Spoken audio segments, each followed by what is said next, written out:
오늘 우리에게 주시는 하나님의 말씀은 구약 성경 여호수아 8장 30절에서 9장 15절까지의 말씀입니다. 그때에 여호수아가 이스라엘의 하나님 여호와를 위하여 에발산에 한 제단을 쌓았으니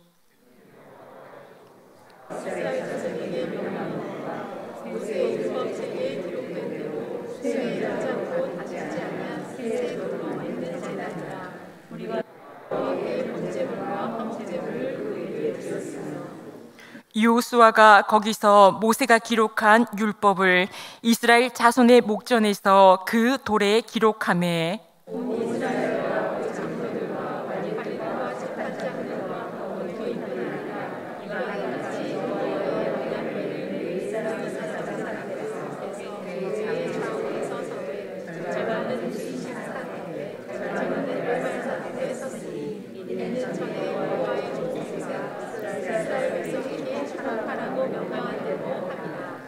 그 후에 여호수아가 율법책에 기록된 모든 것대로 축복과 저주하는 율법의 모든 말씀을 낭독하였으니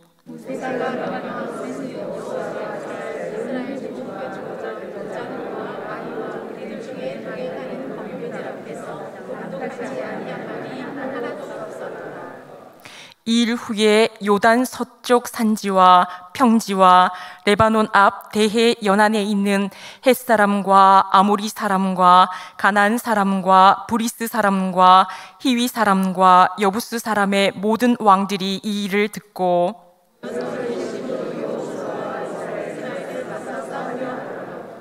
기브온 주민들이 여호수아가 여리고와 아이에 행한 일을 듣고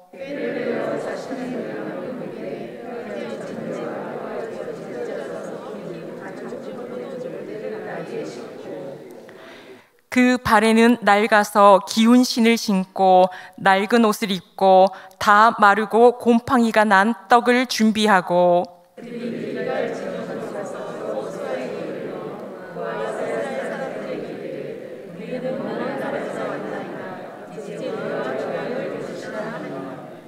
이스라엘 사람들이 히위 사람에게 이르되 너희가 우리 가운데에 거주하듯 하니 우리가 어떻게 너희와 조약을 맺을 수 있으랴 하나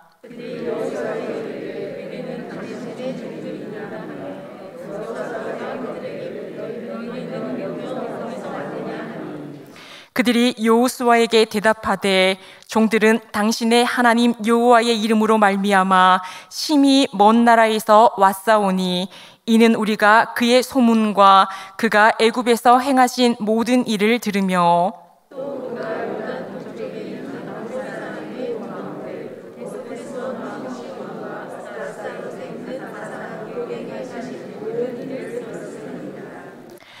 그러므로 우리 장로들과 우리나라의 모든 주민이 우리에게 말하여 이르되 너희는 여행할 양식을 손에 가지고 가서 그들을 만나서 그들에게 이르기를 우리는 당신들의 종들이니 이제 우리와 조약을 맺읍시다 하라 하였나이다.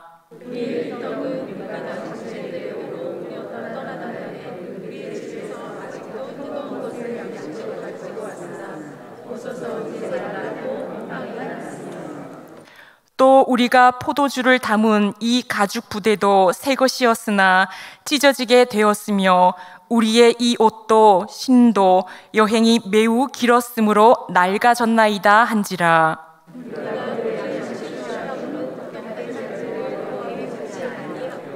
함께 봉독하시겠습니다. 여호수아가 곧 그들과 화친하여 그들을 살리리라는 조약을 맺고 회중 족장들이 그들에게 맹세하였더라. 아멘. 오늘은 우리 여호수아 강의 10번째 시간으로 다시 말씀으로라는 제목으로 말씀을 전하도록 하겠습니다. 이 가나안 최초의 전쟁에서 승리를 얻은 여호수아는 이제 매우 의미 있는 의식을 진행합니다. 이 전투가 마무리된 후에 이 처음으로 한 행동이 여호수아는 제단을 쌓는 것이었습니다. 여호수아는 오늘의 승리가 백성들의 힘이나 아니면 뛰어난 군사의 전략에 의한 것이 아니라 이것은 하나님께서 주신 은혜요 선물임을 알고 있었습니다. 그래서 이 첫 번째 전투를 승리한 이후에 이제는 하나님께 뭔가 다른 예배를 드려야겠다는 생각을 하게 됩니다. 그때에 이전에 주어졌던 명령대로 이 예배를 드리게 됩니다. 바로 신명기 27장에 나오는 이야기입니다. 그 이야기를 먼저 잠깐 살펴보면은 신명기 27장 2절에 이렇게 기록되어 있습니다. 너희가 요단을 건너가면 내 하나님 여호와께서 내게 주시는 땅에 들어가는 날에 큰 돌을 세우고 석회를 바르라고 합니다. 그러니까 요단강을 건너가서 어느 지역에 가게 되면은 그곳에서 이 큰 돌을 세울 것을 명령했습니다. 이 큰 돌을 세운다라는 것은 이 약속의 땅에 들어왔고 그 약속의 땅이 하나님께서 주신 땅임을 표시하는 상징적인 의미를 갖고 있습니다. 그 땅은 약속의 성취로 얻게 된 하나님의 선물이며 그 위에 세워진 이 돌은 언약의 신실하신 하나님에 대한 항구적인 증언임을 나타내고 있는 것입니다. 어찌 보면 이 돌은 승리를 기념하는 비이기도 했을 것입니다. 근데 이 돌을 어디에 세워야 하느냐면은 우리 신명기 27장 4절 말씀을 보시면은 이 돌들을 에발산에 세우라고 합니다. 그러니까 에발산에 세우라고 명령을 하는데요. 이 에발산 동쪽에 이제 세겜이 있게 되는 거죠. 그러니까 에발산과 그리심산 사이 분지 지역이 이제 세겜인데 그 중에 에발산에 이 돌비를 세울 것을 이야기합니다. 아마도 이 요단강을 건너와서 이곳까지는 꽤 이동을 했기에 이 세겜이라는 지역을 의미를 찾아서 간 것 같기도 합니다. 이 세겜은 이들의 믿음의 조상인 아브라함으로 거슬러 올라가게 됩니다. 아브라함이 가나안 땅에 와서 처음으로 들린 장소가 바로 이 세겜입니다. 그리고 아브라함이 처음으로 이 창세기 12장에서 제단을 쌓는데요. 그 쌓은 곳이 바로 세겜입니다. 또한 이 세겜은 이 창세기 33장에 보면은 이 야곱이 이 땅을 매입했다고 하고 여호수아 24장에 가서 다루겠지만 이 요셉의 유해가 묻힌 곳이 이 세겜이기도 합니다. 그만큼 이 가나안 땅에 대한 하나님의 약속을 상징하고 있는 곳이 이 세겜 땅이기도 합니다. 자, 이 세겜 땅에 제단을 세우도록 했고요. 그 세운 이후에 무엇을 하느냐면은 신명기 27장 6절에서 7절 말씀을 보면은 다듬지 않은 돌로 내 하나님 여호와의 제단을 쌓고 그곳에서 번제를 드리고 화목제를 드리라고 하고요. 또 8절 말씀을 보면은 이 율법의 모든 말씀을 그 돌들 위에 분명하고 정확하게 기록할 것을 이야기하고 있습니다. 자, 이렇게 신명기 27장에서 나중에 가나안 땅에 들어가면 이러한 일을 할 것을 명령한 적이 있었습니다. 오늘 본문 말씀인 여호수아 8장 30절부터 이 명령을 수행하는 부분이 나옵니다. 자, 먼저 에발산에 제단을 쌓게 되는데요. 우리 오늘 본문 말씀 8장 30절을 다시 보면은 그때에 여호수아가 이스라엘의 하나님 여호와를 위하여 에발산에 한 제단을 쌓았다고 합니다. 자, 그런데 우리가 궁금한 점이 한 가지 생길 수 있습니다. 왜 에발산이냐라는 겁니다. 그리심산은 우리 신명기 27장을 보면 축복을 선포하는 산이고, 그리고 에발산은 저주를 선포하는 산입니다. 자, 그렇다면 아마 백성들도 조금 궁금했을 겁니다. 이왕이면 축복을 선포하는 산에 이 돌비를 세우고 제단을 세우면 좋을 텐데 왜 저주를 선포하는 산인 에발산에 이 제단을 세우라고 했을까라는 것입니다. 그런데 이 말씀을 한번 자세히 보면은 이 축복의 산인 그리심산이 아닌 이 저주의 산인 에발산에 제단을 쌓으라고는 하지만 이 에발산 자체가 저주받은 산이라는 표현은 없습니다. 그냥 단지 그쪽에서 저주를 선포하는 것 뿐이지, 저주의 말씀을 선포하는 것 뿐이지, 그쪽 지역이 뭐 부정이 탔다든지, 그쪽 지역에 문제가 있다든지, 그쪽 지역이 저주가 뭐 잔뜩 어떻게 돼 있는 산이라든지 그런 의미는 없습니다. 아마도 이것은 하나님의 선포를 겸비하게 받아들일 수 있는, 순종하고자 하는 백성들의 마음이 있는지를 확인하는 과정인 것 같습니다. 백성들이 저쪽은 저주를 선포하는 산인데 왜 저쪽에 제단을 굳이 세우느냐, 그렇게 하면서 불순종하는 것이 아니라 그럼에도 불구하고 우리가 그곳에 하나님의 명령에 따라서 순종하겠습니다 라는 백성들의 결단을, 순종의 마음을 확인하고 싶었던 것 같습니다. 자, 그러한 가운데 또 명령이 이어진 대로 이들이 실천을 하는데요, 31절에 보시면 쇠 연장으로 다듬지 아니한 새 돌로 만든 제단입니다. 이 또한 이 출애굽기의 명령을 따라서 시행하고 있는 것입니다. 우리 출애굽기 20장 25절 말씀을 보시면은 내가 내게 돌로 제단을 쌓거든 다듬은 돌로 쌓지 말라. 내가 정으로 그것을 쪼면 부정하게 함이니라 라는 명령이 이미 있었습니다. 그러니까 제단을 구축할 때는 이렇게 다듬은 돌로, 깨끗한 돌로 하는 것이 아니라는 겁니다. 그 이유는 이 제단에 인공적인 건축 재료를 사용하지 말아야 한다는 것입니다. 그렇게 하면 이것은 부정한 행위라고 이야기를 합니다. 제단을 사람이 다듬지 않고 자연석으로 이렇게 만들 것을 이야기를 하고 있습니다. 자, 그러한 가운데 그 제단에서 언약 의식을 시행하도록 하는데요, 31절 말씀을 계속 보시면은 우리가 여호와께 번제물과 화목제물을 그 위에 드렸다고 합니다. 그러니까 번제와 화목제를 드립니다. 그러니까 그들이 와서 지금 제단을 쌓고 그곳에서 처음으로 예배를 드린다라는 것은 이 땅이 하나님께서 주신 땅이며 이 땅의 주인은 하나님이심을 고백하고 있는 것입니다.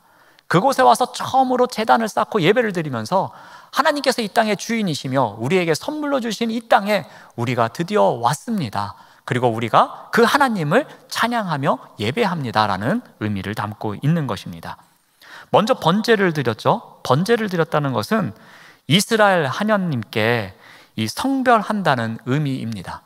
우리의 모든 것을 드린다는 의미를 갖고 있습니다. 이 언약적인 충성을 다짐하고 있는 것입니다.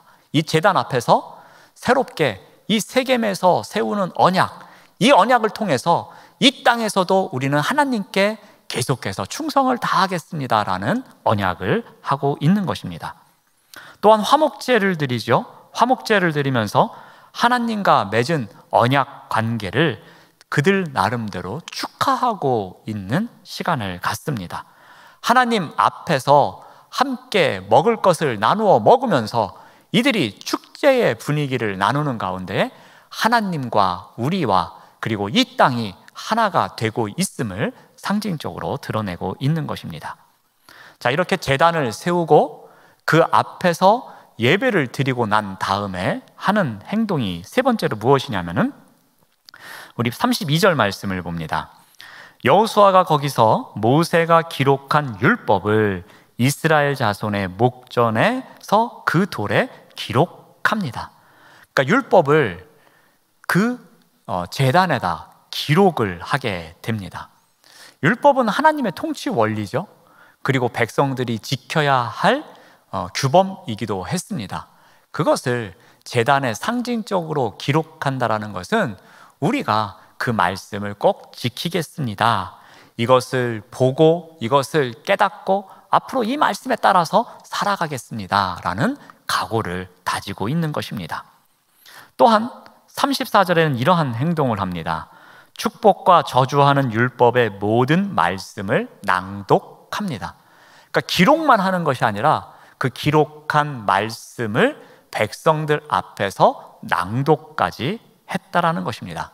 그런데 그 말씀에는 축복과 저주의 말씀까지 다 낭독합니다. 근데 특징적인 거 하나 있습니다. 35절을 보면은 온 회중과 여자들과 아이와 그들 중에 동행하는 거류민들 앞에서 낭독하지 아니한 말이 하나도 없었더라 라고 합니다. 그러니까 백성을 향해서 율법을 낭독하는데요, 빠짐없이 온 백성에게 낭독했음을 이야기합니다. 어떤 관리자들, 장로들 또는 어떤 중간 관리자들에게만 낭독한 것이 아니라 어린 아이와 남녀노소 할 것 없이 모두 모였고요, 심지어 출애굽할 때에 같이 왔던 이방인들까지도 그들에게도 낭독을 하게 됩니다. 주의 율법이 모든 백성의 마음에 새겨질 수 있도록 한 단어도 빠뜨리지 않고 전부 낭독했다고 합니다. 마지막으로 여호수아는 이 둘로 나눠선 이스라엘 백성에게 언약을 지킬 것을 다짐하는 의미에서 복과 또 이 율법을 어길 경우에는 저주가 임한다는 이 말씀을 읽어서 다시 한번 이 언약을 갱신하고 있습니다.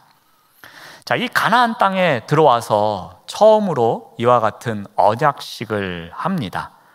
이 가나안의 첫 번째 도성들, 그 여리고성과 아이성을 점령한 이후에 이러한 언약식을 거행하면서 이 모든 것을 하나님께서 허락해 주셨음을 이들이 하나님 앞에 감사함으로 고백하며 나아가고 있는 것입니다.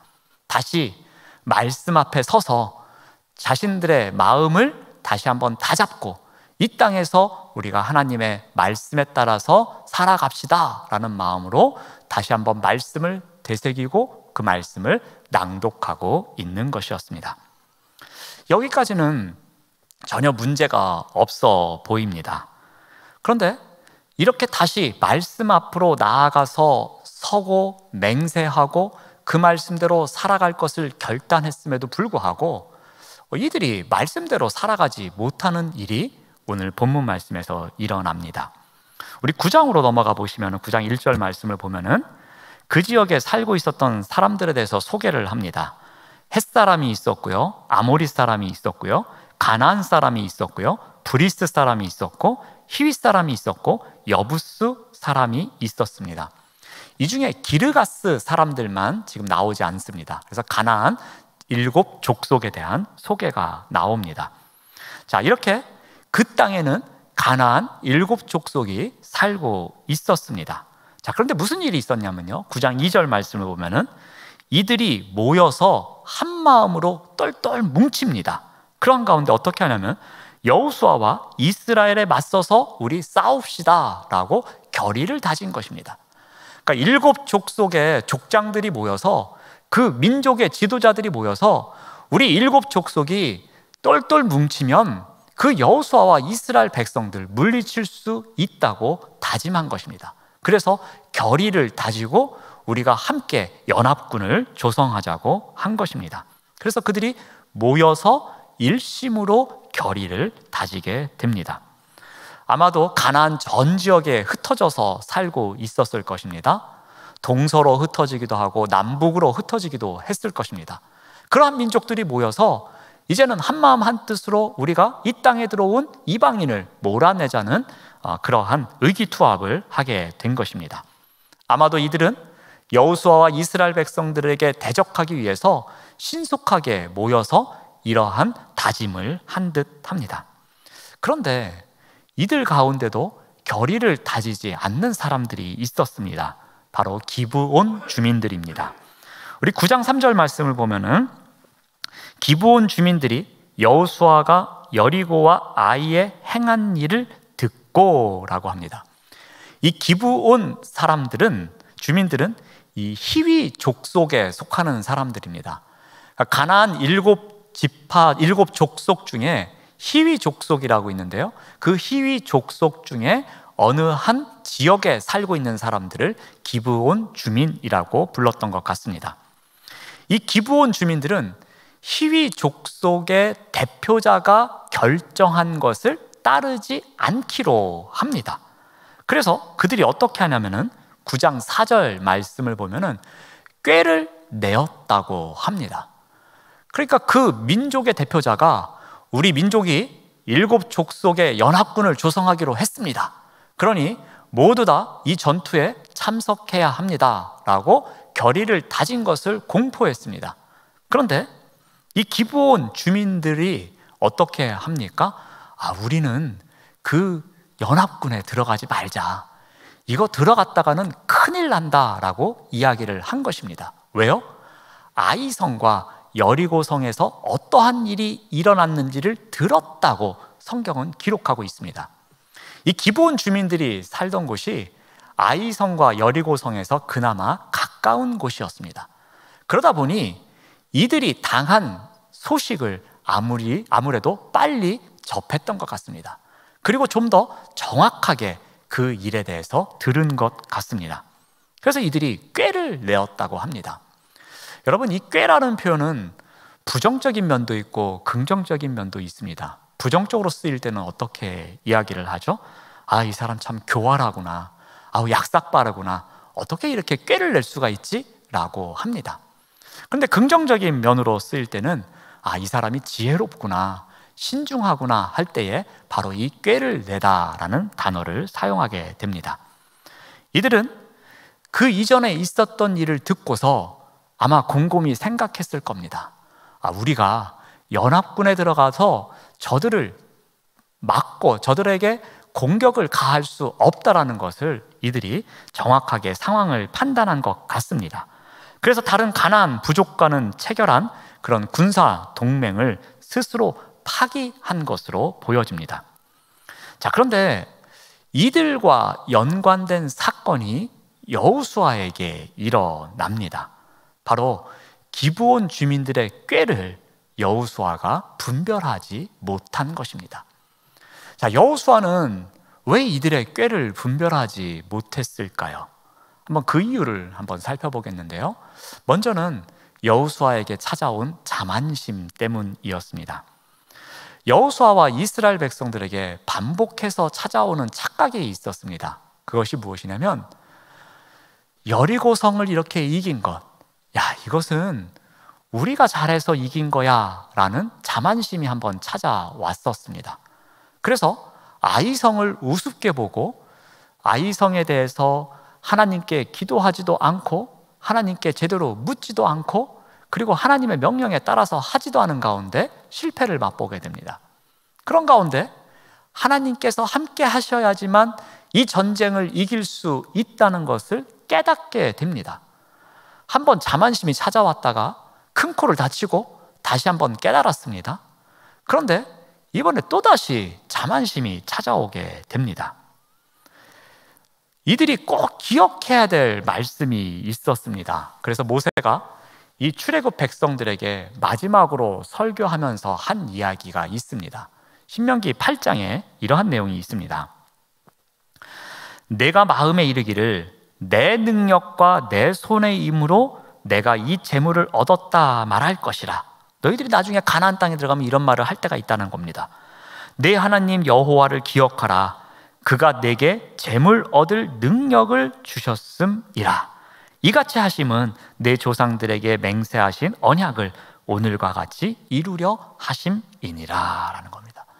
너희들이 가나안 땅에 들어가면 착각할 수가 있는데 내 능력과 내 손의 힘으로 이 모든 것을 얻었다고 늘 착각할 수 있다는 겁니다.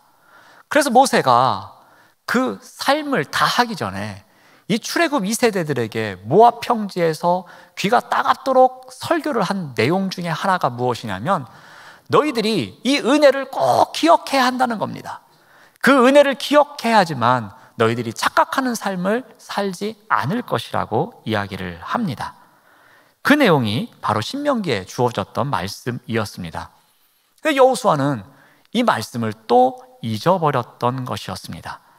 아이성을 칠 때에 이미 자만심으로 한번 실패했음에도 불구하고 이 모든 것은 하나님의 하신 일이고 자신들의 미래도 하나님께 있다는 고백을 통해서 다시 한번 회복을 했음에도 불구하고 또다시 망각했던 것입니다. 여호수아와 이스라엘 백성들이 어떻게 합니까? 우리 여호수아 9장 6절 말씀을 봅니다. 그들이 길갈 진영으로 가서 여호수아에게 이르러 그와 이스라엘 사람들에게 이르되 우리는 먼 나라에서 왔습니다. 이제 우리와 조약을 맺읍시다 라고 이야기를 합니다. 기브온 주민들이 길갈까지 찾아왔습니다. 길갈에 와서 하는 말이 무엇이냐면 우리는 먼 나라에서 왔습니다. 그러니 우리와 조약을 맺읍시다 라고 이야기를 합니다. 여기서 말하는 조약은요, 꼭 군사적, 정치적 조약만을 이야기하지는 않습니다.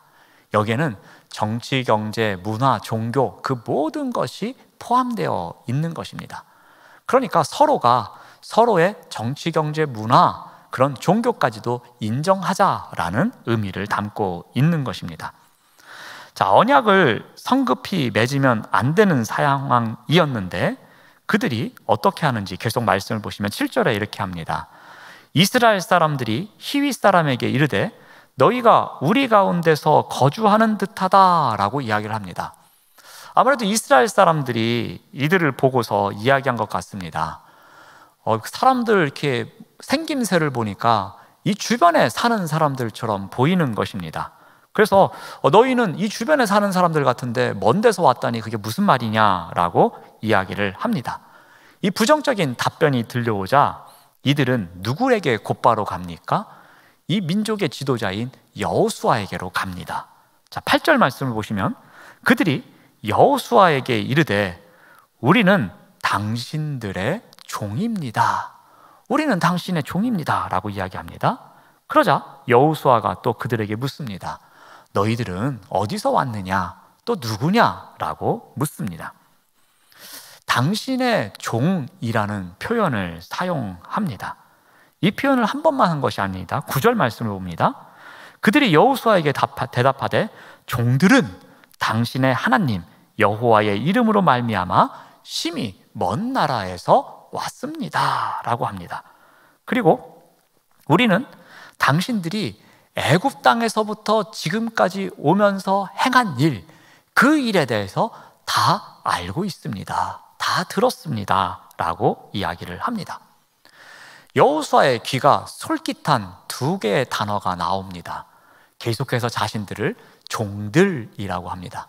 그 말은 바꿔 말하면 무엇입니까? 그 이야기를 듣는 여호수아를 상전으로 대접하고 있는 것입니다. 여호수아를 지켜 올려 세워주고 있는 것입니다. 그러니 여호수아도 사람인데 얼마나 기분이 좋았겠습니까? 생전 처음 보는 사람들이 와서 자신들이 나의 종이라고 하니 나를 상전이라고 대접해주니 여호수아도 나름대로 좋았을 것입니다. 또 하나 귀가 솔깃한 단어는 모든 것을 들었습니다 라는 겁니다. 40여 년 전부터 있었던 그 일, 우리가 출애굽을 어떻게 했으며 광야 생활을 어떻게 했으며 그리고 요단강 동편에서 적군들을 어떻게 무찔렀으며 그리고 여리고성과 아이성의 사람들을 어떻게 무찔렀는지 그 모든 것을 다 들었다는 이야기입니다. 아, 그래서 이들이 우리의 종이라고 하고 나를 상전으로 받들고 우리의 그 모든 것을 들었다는 것을 이야기하는구나 라면서 자만심이 찾아왔던 것입니다. 이들은 우리가 한 일을 알고 있으며 우리가 얼마나 위대한지 알고 있으며 우리에게 겁을 내서 꼼짝할 수 없어서 우리에게로 왔구나라는 생각을 하게 된 것입니다. 자만한 생각이 찾아오자 이 상황에 대해서 심각하게 받아들이지를 않습니다. 순간 이 땅에 들어와서 이 민족을 진멸하라는 하나님의 명령을 망각하게 된 것입니다. 첫 번째로 자만심이 찾아와서 여호수아는 분별할 수 없었던 것이었습니다.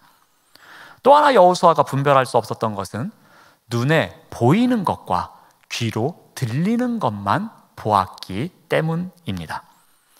여호수아에게 찾아온 이 기브온 주민들은 이미 꾀를 내고 왔던 것입니다. 아주 기묘하게, 교묘하게 작전을 짜고 온 것이었습니다. 그들이 어떻게 준비했습니까? 9장 4절 말씀을 보면은 꾀를 내어 사신의 모양을 꾸미되 헤어진 전대와 헤어지고 찢어져서 기운 가죽 포도주 부대를 싣고 왔습니다. 또 5절 말씀을 보면은 낡아서 기운 신을 신고 왔고요, 낡은 옷을 입고 왔고요, 마르고 곰팡이가 난 떡을 준비해 온 것입니다.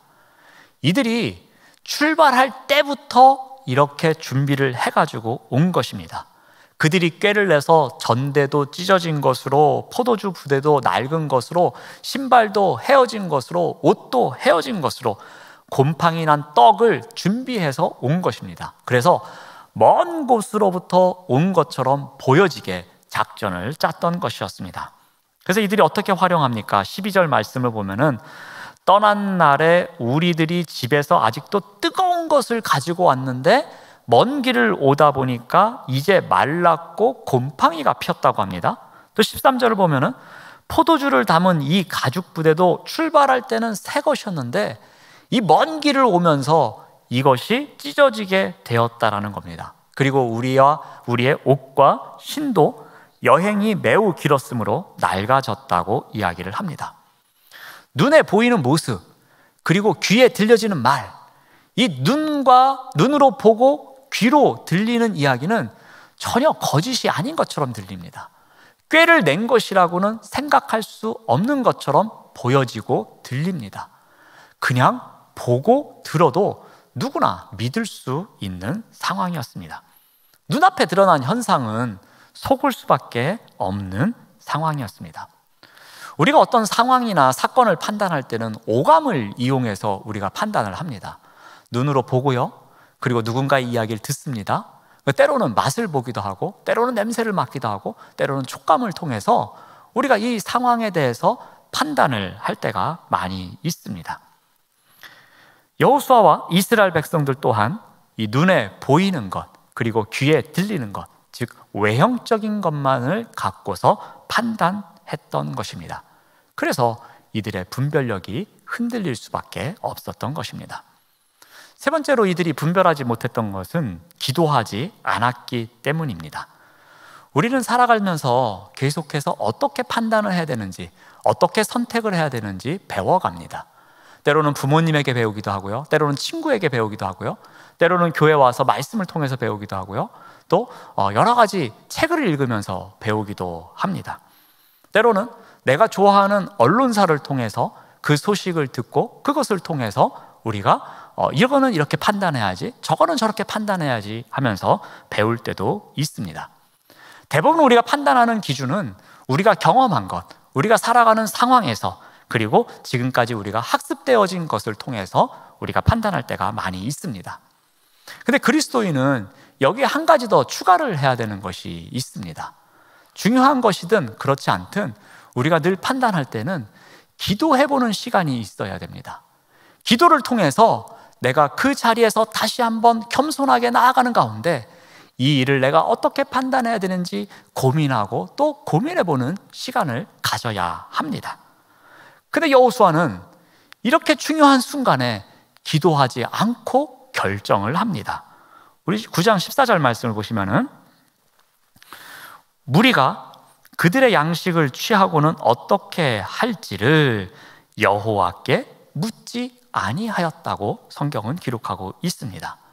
즉 그 당시에 우림과 둠밈을 이용해서 판결을 하든, 아니면 제비뽑기를 하든, 아니면 여호와께 묻고 여호와께서 답변을 주실 때까지 기도를 하든, 어떠한 방법이든 하나님의 방법으로 이들과 조약을 맺어야 됩니까? 아니면 맺으면 안 됩니까를 물었어야 했던 것입니다. 그런데 성경은 기록하기를 여호와께 묻지 아니하였다라고 기록하고 있습니다. 그냥 그들이 살아온 삶의 기준, 그들이 살아오면서 형성한 가치 판단의 기준, 그리고 눈에 보여지는 것, 귀로 들리는 것, 이것만 가지고서 판단하면 된다고 확신을 했던 것입니다. 절대로 기도한 자리에 나가지 않고 이 일을 결정하게 되었던 것입니다. 그래서 15절 말씀을 보면은 여호수아가 곧 그들과 화친하여 그들을 살리리라는 조약을 맺고 회중 족장들이 그들에게 맹세하였더라라고 합니다. 조약을 맺었습니다. 이 조약을 맺는다는 건 군사적으로, 정치적으로, 경제적으로, 사회 문화적으로, 종교적으로 서로가 서로에게 양해를 구한다는 조약입니다. 그리고 이것을 지키겠다고 또 족장들을 통해서 맹세토록 여호수아가 명령한 것이었습니다. 어찌 보면 이렇게 흔들린 분별력이 우리의 모습이기도 합니다. 우리도 살아가면서 끊임없이 선택을 할 때가 있습니다. 그래서 오늘의 이 모습은 우리가 지금까지 꾸준히 선택을 해왔기 때문에 오늘의 모습이 있게 되는 거죠. 또 이 순간부터, 이 시간부터 우리가 선택하는 걸로 인해서 또 이 시간 이후 내일과 모레의 일이 또 펼쳐지게 됩니다. 그러므로 우리가 이것을 어떻게 선택하는가는 매우 중요하게 됩니다. 근데 이 선택의 기준이 되는 것이 그것을 우리가 분별력이라고 합니다. 우리가 어떠한 분별력을 갖고 있느냐에 따라서 A를 선택할 수도 있는 거고 B를 선택할 수도 있는 것입니다. 그런데 문제는 A를 선택하든 B를 선택하든 나만 영향을 받으면 괜찮습니다. 나만 조금 마음이 아프고 나만 상처를 받고 나만 억울한 일을 당하면 괜찮습니다. 그런데 우리가 하는 선택 중에 대부분은 나에게만 영향을 주는 것이 아니라 나와 함께 하고 있는 다른 사람들에게도 영향을 줄 때가 많이 있다는 것입니다. 여호수아의 선택이 그러했습니다. 여호수아가 그들과 조약을 맺음으로 말미암아 이것은 민족 전체에게 영향을 주는 선택이었다는 것입니다. 그런데 그러한 선택을 하는 여호수아의 분별력이 지금 흔들리고 있었던 것입니다. 어떻게 흔들렸습니까? 또다시 찾아온 자만심 때문에 흔들렸습니다. 쉽게 눈으로만 보고 귀로만 들은 것에 대해서 판단을 했기에 분별력이 또다시 흔들렸습니다. 중요한 순간임에도 불구하고 대수롭지 않게 생각하고서 여호와께 묻지 않고, 즉 기도하지 않고 결정하는 가운데 또 잘못된 분별력을 갖고 선택했던 것입니다. 여호수아와 이스라엘 백성들은 다시 말씀 앞으로 나아가서 그 말씀 앞에서 제단을 쌓고 그리고 그곳에서 순종하기로 결단을 했음에도 불구하고 또다시 잘못된 분별력에 의해서 공동체 전체가 혼란에 빠지는 일이 발생하게 됩니다. 우리가 살아갈 때에 정확한 분별력을 갖는 것은 결코 쉽지 않습니다. 우리가 살아온 삶의 배경도 있기 때문에 그것을 갖는 것은 결코 쉽지 않은 일입니다. 하지만 중요한 것, 우리가 한 가지 기억해야 될 것은 우리가 늘 배우고 우리가 늘 묵상하는 그 말씀이 분별력의 기준이 되어야 한다는 것입니다. 그 말씀이 분별력의 중심에 있어야 한다는 것입니다. 어떻게 해서든지 그 말씀 앞에 서서 우리가 지혜롭게 분별할 수 있도록 끊임없이 투쟁하는 가운데에 우리가 분별력을 키워가야 할 것입니다. 그러한 가운데 오늘의 또 선택이 내일 하나님께서 주시는 선물의 날이 될 수 있도록 우리가 기도하는 가운데 그 말씀 앞에서 늘 끊임없이 선택할 수 있도록 그 분별력을 키워가야 할 것입니다. 말씀이 분별력의 기준이 되어야 되며 말씀이 분별력의 중심이 있는 삶을 살아가시는 우리 모두가 되시기를 바랍니다. 기도하겠습니다. 하나님 감사합니다. 하나님께서 들려주시는 말씀이 분별력의 기준이 되도록 인도하여 주시옵소서. 그 말씀을 붙잡고 하나님을 끝까지 바라보는 믿음의 여정 가운데 살아가는 우리 모두가 될 수 있도록 인도하여 주시옵소서. 예수님의 이름으로 기도드립니다. 아멘.